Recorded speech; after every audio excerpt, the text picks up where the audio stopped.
Komarock is the place to be if you're looking for peace, tranquility, and nice modern houses. That was the line used to lure buyers in 1988 when the Kenya Building Society had completed nearly 400 housing units for Phase 1 of Komarock Estate for the then Housing Finance Company of Kenya. Back then, getting a decent 2- or 3-bedroomed home was nearly impossible amidst a growing Nairobi middle class. Taking on board new... But people like David Malaba and Livingstone Mchana Mwasigwa were among the lucky few to acquire houses here. Yes, I don't call them grabbers, I call them developers. Because, if you David moved into the estate from Buruburu in 1989. It is, runs from Masimba stage, which is... His long stay here has made him one of the officials of the estate's Residents Association. Komarock was seen to be very far from town. Some people were saying, uko ni Ukambani, Komakonge. You know, Saiso, this was all Saiso. Oh, the whole area? The whole area was all Saiso. So people said, going to Komarock is going to Ukambani. We call it Kangundo Diocese. So people said, Ukambani ni mbali. But those who were in Umoja and Buruburu found that this is reachable, it's quite close. Basically, each house had a fence almost like this. A gate of a few pieces of wood, iron bars and wood. And just like this house number 420, it basically looked like this for all the houses.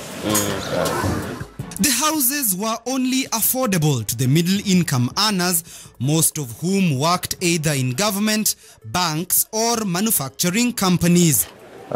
Livingstone is a resident of Komarock Sector 1 and has lived here for the last 28 years. He says that Komarock was a project that came at the right time for a section of Nairobi residents who were willing to invest in real estate, which at the time did not witness any significant boom. The outstanding part of Komarock is the way they did the pavement, the roads and the pavements. Those days when I was still working, in fact at my workplace people would marvel. Those people are coming from Komarock. The other people come and there was an iron mat where you scrub. Dirt and matope and all that. Yeah.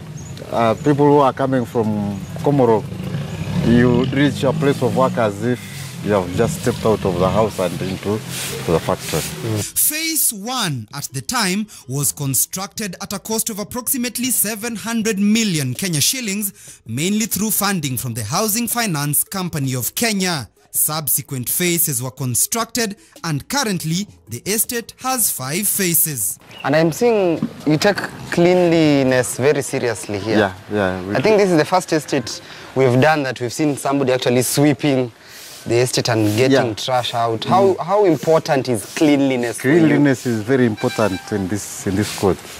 And we have contracted a company which collects garbage and cleans the streets.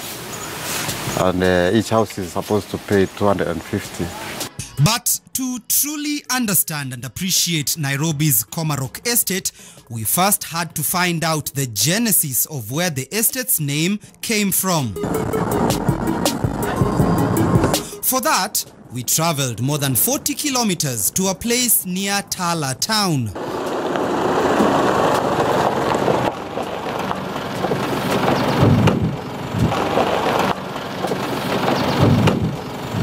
So we've traced the origin of Komarock Estate all the way from Nairobi, and right now we are in Kangundo in Machakos County, where we are about to find out where the name Komarock came from, and we're about to meet a man who knows all too well about the history of Komarock, and not the estate, but rather a monument in which the estate borrows its name from.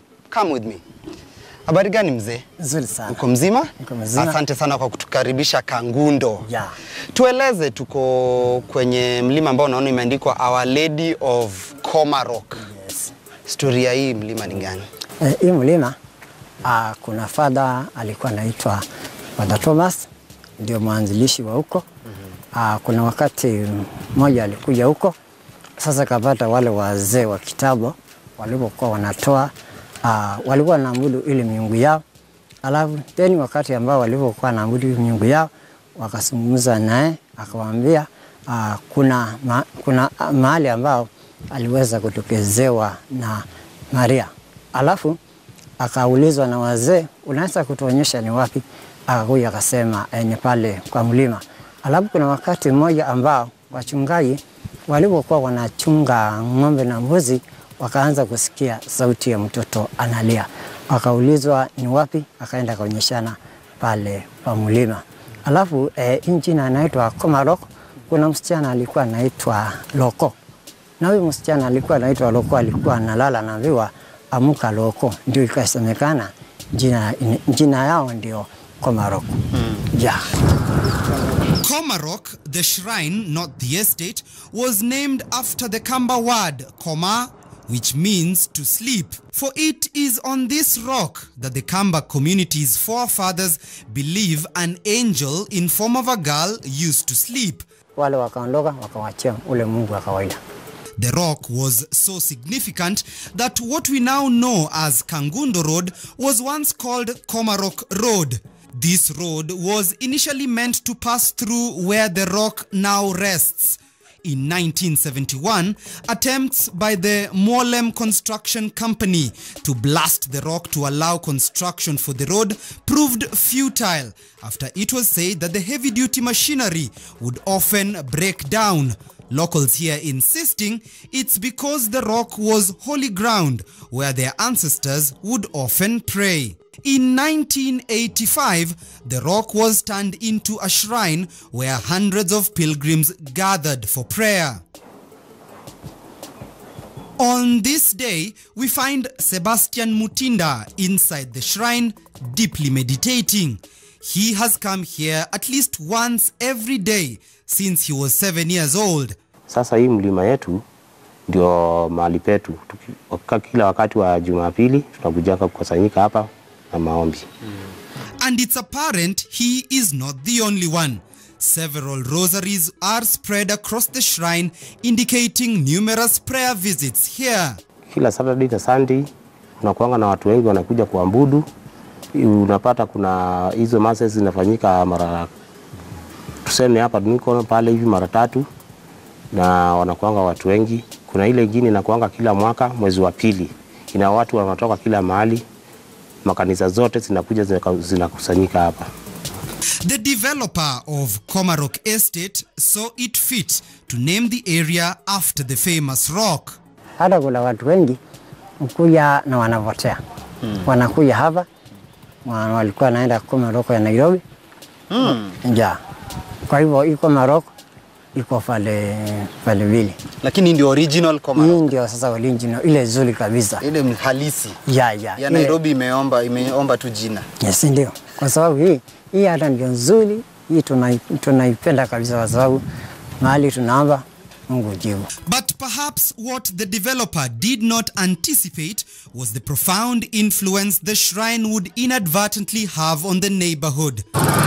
Komarock Estate has more than a dozen churches. Nearly each corner you turn, you find a sacred house of prayer and worship.